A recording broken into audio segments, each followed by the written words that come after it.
지난주부터 오직 의인은 믿음으로 말미암아 살리라 라는 주제를 가지고 믿음의 여정을 출발했습니다. 지난주에 말씀 제목이 뭔지 기억하시나요? 믿음으로 바라보기였어요. 믿음으로 바라보기. 한 주간 여러분의 삶에 놓여진 상황들, 여러분의 주어진 삶의 현장들 앞에서 여러분 믿음으로 바라보셨나요? 말씀이 여러분의 삶에 행동으로 옮겨지기를 주의 이름으로 축원합니다. 그래서 오늘 두 번째는 믿음으로 나아가기입니다. 자, 제가 여러분들에게 먼저 질문 하나 하겠습니다. 문제인데요. 연못가에 7마리 개구리가 있었습니다. 그런데 그 7마리 중에 한 마리는 대장 개구리고 6마리는 부하 개구리입니다. 자, 대장 개구리가 큰 마음을 먹고 결심을 했습니다. 연못에 다 뛰어들기로 결심했습니다. 자, 이제 그러면 연못가의 개구리는 몇 마리가 남아 있을까요? 몇 마리죠? 몇 마리요? 너무 쉽죠? 7마리입니다. 왜 그럴까요? 결심한 것은 뛰어든 게 아니기 때문에 그렇습니다. 다시 말하면 우리가 마음 먹고 있는 것, 그냥 믿음으로 바라보고만 있는 것, 이것이 믿음의 전부는 아닙니다.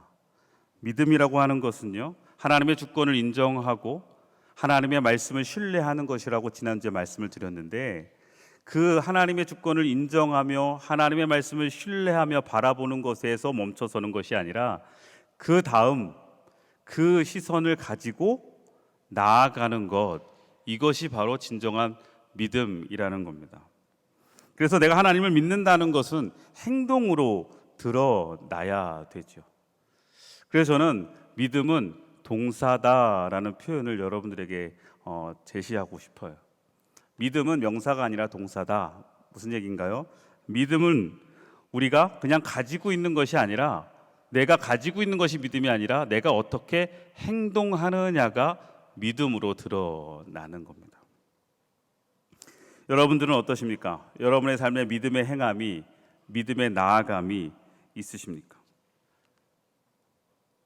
야고보서 2장 26절 말씀에 보면 영혼 없는 몸이 죽은 것 같이 행함이 없는 믿음은 죽은 믿음이에요. 죽은 것이다, 이렇게 이야기했어요. 다시 말하면 믿음은 행함이 있어야 한다는 겁니다. 그냥 바라만 보고 서 있는 것, 마음에만 담고 있는 게 믿음이 아니라 그 믿음을 바라보고 있다면, 믿음의 시선으로 바라보고 있다면, 그리고 그 믿음을 내가 고백하고 있다면 그 믿음에 합당한 내 발걸음이 있어야 한다는 거예요. 오늘 본문을 보시면, 오늘 본문은 너무나 여러분들이 잘 알고 계시는 본문입니다. 아브라함이 그의 아들 이삭을 드리게 되는, 번제로 드리게 되는 장면, 아브라함의 믿음의 가장 결정적인 모습을 보여주는 장면이 오늘 본문인데, 오늘 본문을 보시면 여호와께서 이르시되 내 아들, 내 사랑하는 독자 이삭을 데리고 모리아 땅으로 가서 내가 내게 일러준 한 산, 거기서 그를 번제로 드리라, 이렇게 말씀하셨어요. 자, 여기서 여호와 하나님이 어떻게 했다고요? 말씀하셨어요. 근데 무엇을 말씀하셨냐면 그를 번제로 드리라는 겁니다. 그라고 하는 건 누구죠? 이삭이죠. 그럼 이삭을 번제로 드리라고 했어요. 자, 여러분이라면 지금 이 상황 앞에 아브라함의 위치에서 여러분들이 이러한 하나님의 말씀을 들었다면, 하나님의 말씀 앞에 그 말씀을 신뢰하고 하나님의 주권을 인정하며 여러분들 발걸음을 내디딜 수 있으실까요? 아브라함은 어떻게 했나요? 아브라함 오늘 본문에 보니까 아브라함이 아침에 일찍 일어나서 나귀의 안장을 지우고 두 종과 그의 아들 이삭을 데리고 번제에 쓸 나무를 쪼개어 가지고 떠나 하나님이 자기에게 일러주신 곳으로 가더니 이랬습니다. 그 이야기를 듣고 여러분 잘 아시는 것처럼 아브라함은요, 출발했는데 그 발걸음을 내디뎠는데 분명히 그의 아들 이삭을 데리고 갔어요. 그리고 번제에 쓸 나무를 쪼개어 다 준비해서 갔다는 겁니다. 그것은 아브라함의 지금 출발은, 아브라함의 지금 믿음의 나아감은 그 말씀에, 하나님의 말씀에 이삭을 번제로 바치겠다라는 순종이 전제되어져 있다는 거예요. 자, 그러면 여러분, 그 출발 앞에, 믿음의 나아감을 시작하는 그 앞에 가장 중요한 게 먼저 뭘까 한번 생각해 봤어요. 여러분, 믿음으로 발걸음을 내디딜 때 우리에게 중요한 것이 무엇이냐면 나의 시선입니다. 우리 지난주에도 제가 시선의 차이가 있다고 말씀을 드렸는데, 내가 어떠한 시선을 가지고 지금 이 나아가는 것, 이 말씀 앞에 내가 반응할 것이냐는 게 너무나 중요해요. 왜냐하면 여러분, 지금 아브라함에게 하나님은 이삭을 바치라고 그랬어요. 근데 이삭은 여러분 너무나 잘 아시는 것처럼 몇 살에 주셨나요? 100살에 주셨어요. 자, 100살에 주신 독자 이삭을 바라보는 아브라함의 시선은요, 두 가지가 있을 거예요. 그 두 가지에 어디에 시선을 두느냐에 따라 믿음으로 나아갈 수 있고 아니면 믿음으로 나아가지 못해요. 첫 번째는 뭐냐면 100살에 준 내 외아들, 여러분 어떠시겠어요? 눈에 넣어도 뭐 안 아프죠. 너무나 귀하고 값진 아들입니다. 그렇게 기다리고 기다렸는데 하나님이 100살에 그 아들을 주셨으면 얼마나 귀하고 값집니까? 그 아들을 아비의 마음으로 바라보고 인간의 마음으로 바라보면 이 아들은 절대로 포기할 수 없는 아들이에요. 하나님의 말씀이 아무리 나에게 있어도, 하나님이 나에게 아무리 명령하셔도 이 아들, 차라리 하나님 나를 데려가세요. 아마 부모의 마음은 이런 거 아닐까요? 그것처럼 지금 아브라함이 만약 그 시선을 가지고 이삭을 바라보고 있다면 아브라함은 절대 이삭을 바칠 수 없습니다. 다시 말하면 믿음의 발걸음을 내디딜 수 없어요. 근데 또 한 가지, 아브라함에게 이삭을 몇 살에 주셨다고요? 100살에 주셨다고요. 시선을 좀 바꾸면, 자, 100살에 얻은 아들은요, 내 능력으로 얻은 아들이 아니에요.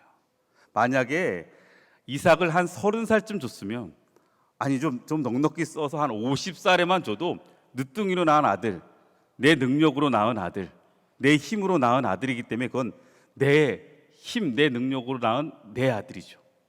그런데 100살에 얻은 아들은 이건 내 인간적인 능력으로 낳은 아들이 아니죠. 다시 말하면 이 아들은 누가 주신 건가요? 100% 하나님이 주신 거예요. 하나님이 허락하지 않으면 얻을 수 없는 아들, 이게 바로 이삭이라는 거예요. 자, 그러니 지금 아브라함이 그 시선을 가지고 이삭을 바라보면, 이건 하나님이 주신 아들을 하나님이 달라고 하면 하나님께 드릴 수 있을까요, 없을까요? 그래도 드릴 수 있겠죠. 그러기에 우리는 안 되는 이유를 찾지 말고 믿음으로 나아가는 것이 중요합니다. 여러분, 아브라함이 이삭을 바치지 못하는 이유를 대라고 하면 100가지 넘게 될 수도 있을 거예요. 이래서 안 돼요, 하나님. 이래서 안 되죠. 이러면 안 되죠. 뭐 얼마든지 이야기할 수 있고 그 이유를 찾을 수 있겠지만, 여러분, 믿음으로 나아가는 것은 안 되는 이유를 찾는 것이 아니라 하나님의 말씀을 믿음의 시선으로 바라보고 발걸음을 내딛는 거예요. 이것을 좀 더 우리가 쉽게 다시 한번 좀 적용해 보면 이렇습니다. 제가 좋아하는 이야기 하나 있는데, 토끼와 거북이입니다. 자, 여러분, 토끼와 거북이 아시죠? 토끼와 거북이가 경주를 합니다. 누가 경주하자고 그러나요? 토끼가 거북이한테 우리 시합하자, 달리기 시합하자 합니다. 자, 이 시합은 시작부터 말도 안 되는 시합이죠. 토끼하고 거북이가 싸워서 달리기에서 이길 수 있는 확률은, 거북이가 이길 수 있는 확률은 모르겠어요. 거의 제로가 아닐까 싶어요. 그런데 문제는, 제가 오늘 왜 이 이야기를 여러분들에게 말씀을 드리냐면, 거북이가 왜 이 경주에, 이 제안에 오케이 하고 이 시합에 임했냐는 거예요. 어차피 질 게임인데. 거북이의 시선이 토끼에게 있었다면 거북이는 이 게임을 받아들일 수가 없어요. 아니, 받아들이는 게 어리석습니다. 왜요? 당연히 질 수밖에 없거든요. 그런데 거북이의 시선은 지금 토끼를 향해 있는 것이 아니라 그가 가야 할 목적지, 목표, 결승점에 있는 것 같아요. 자, 이 시선의 차이, 지금 거북이는요, 토끼를 바라보는 것이 아니라 내가 가야 할 그곳을 바라보고 있는 것이고요, 토끼는 거북이를 바라보니, 야, 나랑 한번 해보자, 당연히 이길 거라고 생각했겠죠. 자, 그리고 출발했습니다. 처음에 딱 출발했을 때 어땠을까요? 거북이가 막 전심으로 달려가지고 토끼를 추월했을까요? 아니죠. 거북이가 당연히 뒤처집니다. 그런데 그 뒤처져 있는 거북이를 바라보는 토끼는 어땠을까요? 좀 여유가 생겼겠죠. 그러니 토끼는 저 멀리서 오고 있는 거북이를 바라보면서 그냥 잠을 자게 됩니다. 그런데 거북이는요, 토끼가 저 멀리 도망갔는데도 불구하고 절대 포기하지 않아요. 왜요? 그의 시선은 토끼가 아니라 결승점에 있기 때문에 그래요. 그러니 거북이는 포기하지 않고 끝까지 걸어가는 거예요. 거북이는 토끼를 이기는 게 목적이 아니라 이 경기를 완주하는 게 목적이었던 것 같습니다. 그랬더니 결국은 결론이 우리는 다 아는 결론이지만 상식적이지 않은 결론이 나옵니다. 토끼가 지고 거북이가 이겨요. 자, 이 결론을 보면서 우리는 여러분 믿음의 시작은 이런 거 아닌가 싶어요. 주변에 있는 내 상황을 바라보고 내 현실을 바라보면서 하나님의 말씀 앞에 하나님이 나에게 주어진 이 믿음의 여정 앞에 이거는 하나님 아니죠. 왜 나에게 이런 고난의 길을 걸어가게 하시나요? 왜 나에게 이런 힘든 길을 걸어가게 하시나요? 왜 나에게 지금 이렇게 고통 중에 내가 이 굽은 길을 걸어갈 수 있게 하나님은 그 길을 여시나요? 나에게 말씀하시나요? 여러분, 거기에 우리 시선이 머물러 있으면 절대로 믿음으로 한 걸음 한 걸음 내디딜 수 없어요. 어떻게 해야 되나요?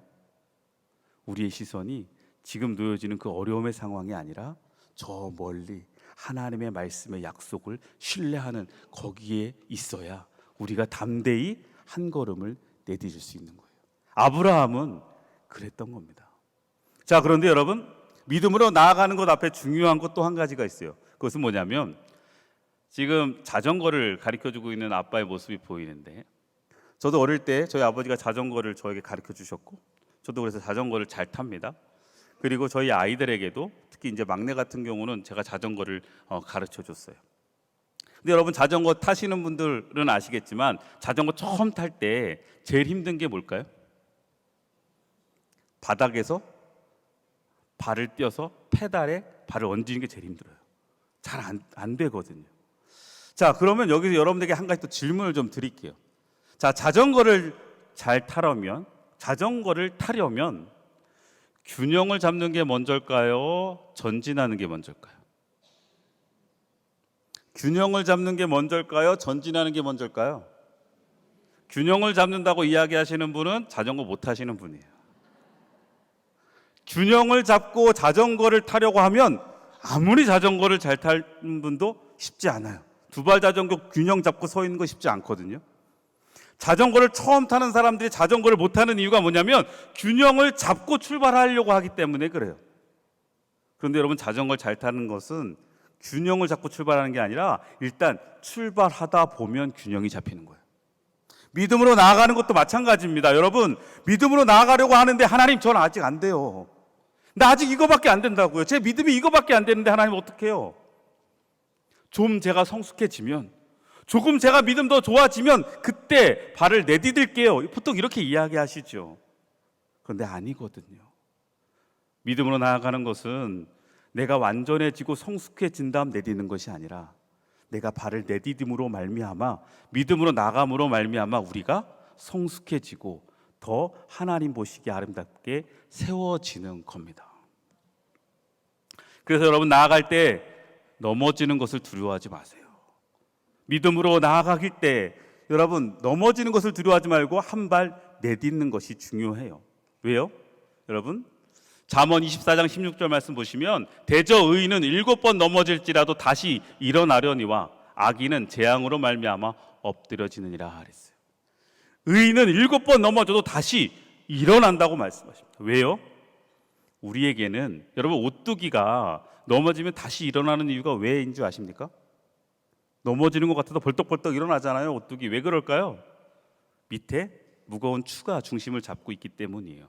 여러분, 믿음의 사람들이 믿음의 여정을 출발할 때 하나님의 말씀이 내 삶의 중심에 추가되어주면 어떠한 문제가, 때로는 내가 힘들고 어려운 상황들이 그 길을 믿음의 길이지만 걸어가다 보면 고난이, 때로는 내가 이해할 수 없는 상황들이 놓여질지라도 거기에서 휘청거릴 수는 있지만 넘어지진 않습니다. 그러게 여러분, 말씀을 내 삶의 중심으로 두고 한 걸음 한 걸음 내딛는 여러분들이 되시기를 주의 이름으로 축원합니다. 자, 여러분, 오늘 아브라함이 출발했어요. 믿음의 여정을 출발했는데 아브라함은 오늘 본문에서만 믿음으로 나아갔던 것이 아니죠. 히브리서 11장 8절 말씀 보시면 믿음으로 아브라함은 부르심을 받았을 때 순종하여 장래의 유업으로 받을 땅에 나아갈 때 갈 바를 알지 못하고 나아갔으며. 자, 아브라함은 이미 그 전에 하나님의 말씀에 순종하며 나아갔던 경험이 있었어요. 그것은 창세기 12장 1절에서 2절 말씀에 여호와께서 아브라함에게 이르시되 너는 너의 고향 친척과 아비의 집을 떠나 내가 내게 보여줄 땅으로 가라. 그때 아브라함은 친척 아비 집을 떠나서 어떻게 했어요? 믿음으로 나아갔거든요. 이미 아브라함은 믿음으로 나아간 경험이 있어요. 그리고 그 아브라함은 어떻게 나아갔어요? 말씀을 따라 나아갔다 그랬어요. 아브라함은 분명히 말씀을 따라 나아갔고 롯은 그와 함께 갔다 했어요. 롯의 시선은 말씀이 아니라 아브라함에게 있었던 것 같아요. 그래서 우리가 지난주 함께 나눴던 롯과 아브라함의 선택을 보면서 우리는 알 수 있죠. 자, 그런데 이렇게 말씀을 붙잡고 출발했던 아브라함이 그 믿음의 여정이 성공적이었느냐? 정말 완벽하게 아무런 문제 없이 그렇게 걸어갔느냐? 그건 아닌 걸 우리가 아시잖아요. 아브라함도 가나안 땅에 가서 보여지는 환경에 타협하게 되고 애굽으로 내려가게 되고 또 그 상황 속에 아내를 누이라 속이는 이런 안타까운 모습들을 계속 보여줬다는 거예요. 그렇게 믿음으로 출발했지만, 믿음으로 내가 발걸음을 내디뎠지만 한 걸음 한 걸음 나아가다 보면 조금은 실수할 수도 있고 조금은 넘어질 수도 있고 조금은 하나님 보시기에 안타깝게 실망시켜 드릴 수도 있지만, 그러나 우리가 말씀 붙잡고 믿음의 시선을 가지고 그렇게 한 발 한 발 내딛다 보면 오늘 아브라함처럼 이삭을 바치라고 하는 그 어쩌면 아버지로서 감당할 수 없는 최고의 시련이죠. 그 시련 앞에 담대하게 믿음으로 나아가게 된다는 것입니다. 그런데 여러분, 여기서 또 한 가지 우리가 기억해야 될 것이 있어요. 여러분, 아브라함이 그러면 네 하나님, 제가 이삭 데리고 출발하겠습니다 라고 이야기한 이 아브라함의 발걸음 앞에 아브라함은 이삭을 포기한 걸까요? 아니에요. 아브라함은 이삭을 포기한 것이 아니라 이제 아브라함은 이삭을 온전하게 하나님께 내려놓았다는 겁니다. 포기하는 것과 내려놓는 것은 비슷해 보이지만 전혀 다릅니다. 포기란 내 생각대로 멈추는 것이지만 내려놓음은 그 사랑 때문에 멈춰서는 것입니다. 여러분, 포기는 불신이지만 내려놓음은 믿음입니다. 포기는 자기를 비하하는 것이지만 내려놓음은 자기를 부인하는 것입니다. 여러분, 포기란 끝을 바라보는 것이지만 내려놓음이란 새로운 시작을 바라보는 것입니다. 포기는 하나님을 무시하는 것이지만 내려놓음은 여러분 하나님을 신뢰하는 것입니다. 포기하면 하나님과 관계가 멀어지지만 여러분 내려놓음은 하나님과의 관계가 더 가까워집니다. 여러분, 포기하면 잃게 되지만 내려놓으면 얻게 되는 것이 믿음의 모습입니다. 지금 아브라함이 이삭을 데리고 그 산을 향해 나아가는 것은요, 얼뜻 보면 하고 자식을 포기하는 것 같지만, 아니 어떻게 자식을 번제로 드릴 수 있어? 하고 포기하는 것 같지만 아니에요. 아브라함은 이삭을 하나님께 온전히 맡기며 출발하고 있다는 거예요. 여러분의 삶 속에서 믿음으로 나아갈 때 중요한 것은 그래서 바로 여호와 하나님 앞에 맡기는 내려놓음이 있어야 돼요. 시편 37편 5절 말씀, 내 길을 여호와께 맡겨라. 그를 의지하면 그가 이루시리라. 아멘. 여러분, 우리가 하나님께 맡길 때에 놀라운 것은 이제 그때부터 그 믿음의 여정 앞에 하나님이 이루어 가신다는 거예요. 그렇게 아브라함이 그 길을 걸었더니, 그 길을 걷고 이삭을 하나님 앞에 바치려고 했더니 사자가 나타나서 어떻게 합니까? 아브라함을 그만, 여기까지 오케이 이렇게 이야기하시죠. 그리고 난 다음에 오늘 본문 보니까 사자가 이르되 그 아이에게 내 손을 대지 말라. 그에게 아무 일도 하지 말라. 내가 내 아들 내 독자까지도 내게 아끼지 아니하였으니 내가 이제야 내가 하나님을 경외하는 줄을 아노라 그랬어요. 믿음의 모습을 통해서 이제 무엇을 알게 됐다는 거예요? 하나님이 믿음의 나아감을 통해서 아브라함이 하나님을 경외하는 것을 하나님은 알게 되었다.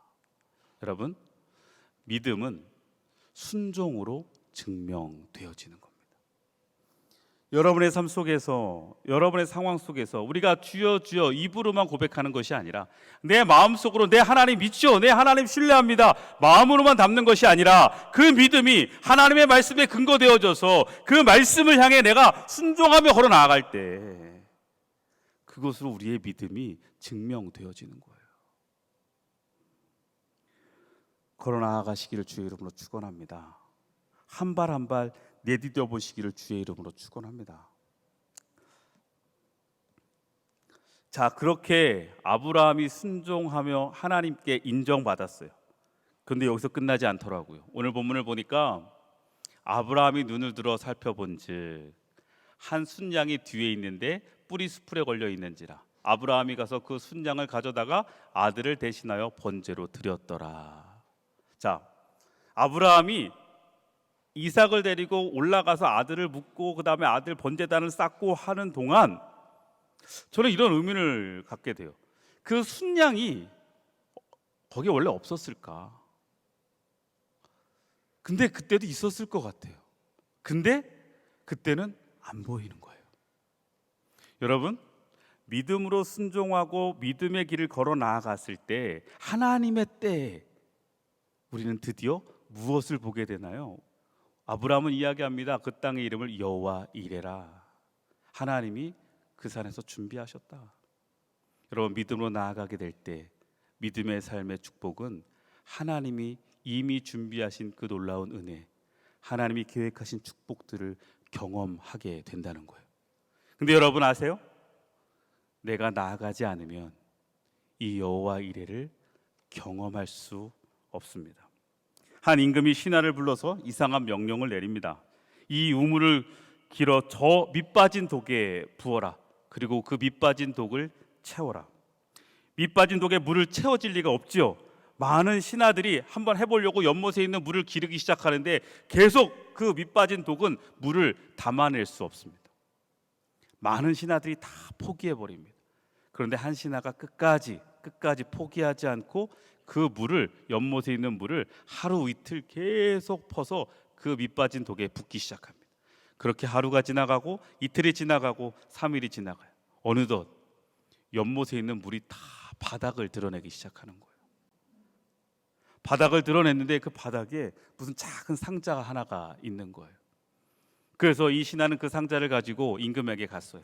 그래서 임금님, 전하 죄송합니다. 제가 해보려고 했는데 도저히 밑빠진 독에 아무리 이 많은 물을 다 담아도 담겨지지 않습니다. 그런데 이 연못에 그 물을 기르다 보니 이 바닥에 이 상자가 있네요. 그리고 왕에게 그 상자를 줬더니 그 왕이 웃으며 그 상자를 그 신하에게 주더랍니다. 그리고 그것을 열어보라고. 그것을 열어봤더니 그곳에는 아주 큰 금덩이 하나가 숨겨져 있더래요. 그리고서 그 왕은 이야기합니다. 이것은 너 거다. 여러분, 불가능해 보이는 상황, 내가 이해할 수 없는 상황 앞에 말씀에 순종해서 믿음의 여정을 걸어가는 건 쉽지 않습니다. 때로 포기하고 싶고, 때로는 내 시선이 흔들려서 멈춰서고 싶고, 그렇지만 여러분, 우리가 그 말씀을 의지하며 끝까지 순종하며 나아갈 때 여러분, 하나님이 우리에게 예비하신 놀라운 축복이 있다는 것을 여러분 꼭 기억하시기를 주의 이름으로 축원합니다. 믿음으로 나아가면 바로 그 은혜를 누릴 수 있어요. 아는 것에만 멈춰서지 마시고, 그냥 입술로만 고백하지 마시고 믿음으로 나아가 보십시오. 한 주간 우리에게 주어진 상황 속에서도 한번 실천해 보세요. 내가 이해할 수 없어도, 내가 조금은 납득할 수 없어도, 조금은 내가 감당하기 버거워도 말씀에 의지하며 한 발 내디뎌 볼 때 하나님의 뜻에 순종해 볼 때 그 시작점에서 하나님의 놀라운 역사가 시작되어집니다. 여러분의 삶이 그 하나님의 놀라운 역사를 간증하며 고백할 수 있는 기적의 삶이 되시기를 주의 이름으로 축원합니다. 기도하겠습니다.